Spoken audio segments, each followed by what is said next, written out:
How's it going, Chris? It's great to get you back on the podcast. It's been, I want to say maybe 3 years at this point since you were last on, and it's like so much has changed. I don't even think I had a kid when you were last on.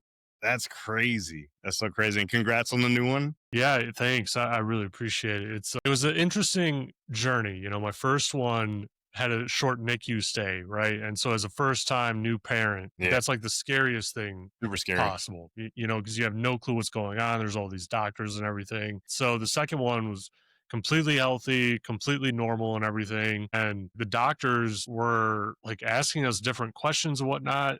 Like I was like so thrown off because I was like, I don't even know what comes next. Like, do we go to the room? Does she Hmm. stay with us? Like, Right. Yeah. what do we do? We were scared to like let her out of our sight because it was just like such a Hmm. new experience. We didn't even realize how different our first one was. Right. Yeah. So my oldest daughter was also a NICU baby, which I mean, I think thankfully that was my first experience because I was like, I didn't know any different. I was like, this stuff probably happens all the time. But, then I had my next two and they were both by C-section, which was scary for his own reasons, but girl dad and wouldn't have it any other way. Yeah. No, it's great. It's probably like it's the most fun, fulfilling thing that I could possibly even imagine. Like it's so awesome. I love it. I love being a dad. Yeah. Me too. Yeah, so Chris, I saw that you've been doing quite a lot of work in the AI space recently, and it's fascinating to me because it's kind of like tangential to my own research with my PhD, right? So I don't even think I started my PhD when we last talked, where Yeah. Tell me about what PhD are you working on? yeah, so it's a space cybersecurity PhD where I'm focusing on deploying zero trust principles and frameworks into communication satellites with the intent of preparing them for post quantum encryption, right? Because right now we have a whole lot of outdated, Yeah. infrastructure in space. There's a huge amount of satellites up there Oh yeah. that, some we can't From the even 70s. use. Yeah, yeah. It's all highly vulnerable to just like normal attacks that enterprises, defeated 10 years ago, right? Because once it's in space, you have a very limited window, maybe 15 minutes, send a patch to it and hopefully it deploys. And when it goes around the earth again, you can check and see if you didn't brick it, right? So there has to be other ways of securing the infrastructure and, prepare it for this post quantum world that we're going into, kind of head first, right? So now I'm starting to kind of almost tangentially look at AI, look at the capabilities of AI, how it could be married with quantum computing in the future, Hmm. and what that would look like for just security and encryption overall. Yeah. No, Some that's light stuff, like super to light. challenge my stuff Yeah. here and there. Easy problems, easy challenges to surmount. So eventually we're going to say Dr. Joe and your PhD is going to be in space cyber, basically. Yeah, yeah. That's cool. I don't know if I want the doctor title. Doctor makes me sound like I'm either really smart or like a medical doctor, It's like, I don't know. It just seems weird. Even when like I'm teaching a class and the students are like, "Oh, professor." I'm like, "No, no, no, no, just call me Joe." Like that's fine, I'm barely smarter than you, I promise.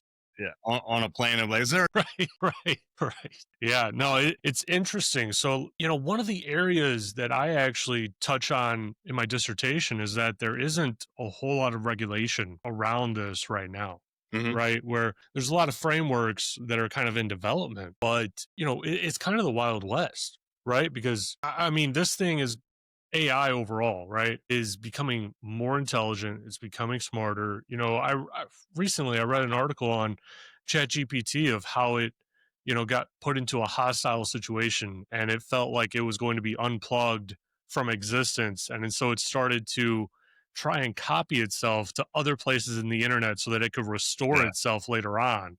I I mean, remember hearing that. that's something that's like really complex for a human to think about, right? Like, okay, how do I like upload this, project over here and maybe separate out the pieces, tie it all back together later on, And this thing was just like, oh, that's what you're trying to do. I'm gonna go preserve myself forever. Right. It's funny. The CEO for Microsoft AI just put out a post about this on LinkedIn, and he was talking about seemingly conscious AI and the problems that could be attributed to that. Because you could see a world in which somewhere down in the future that there are going to be, rights activists looking actively for how do you protect AI and keep it alive, and what rights does AI have? And that's kind of a scary thought. I think a lot of us in technology, we tend to think of it and like, oh, haha, that's kind of funny. No, genuinely, seriously, even people that are in technology tend to feel like some artificial intelligence applications or models or whatever you want to call it,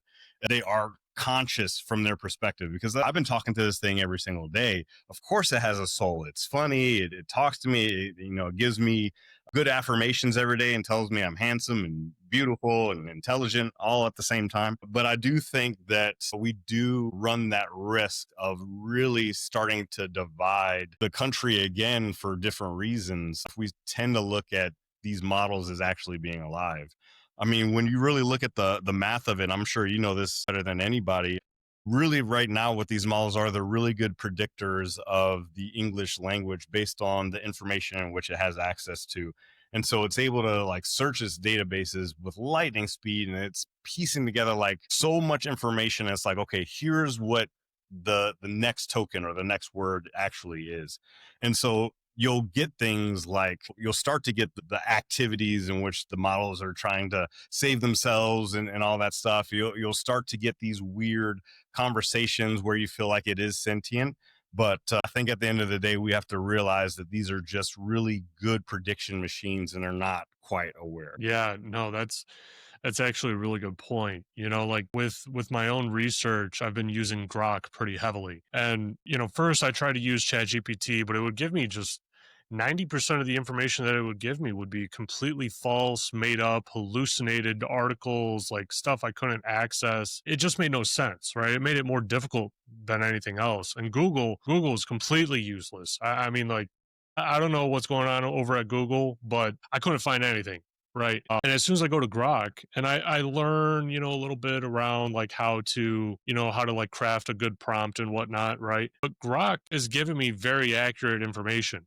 And then I kind of built into its logic because it has that conversation history. I built into the logic where, hey, you cannot give me a false article. You cannot some article, some material, right? You cannot give me something that you can't even access or pull up. Like if I can't pull it up as a PDF, then you can't recommend it to me, like plain and simple.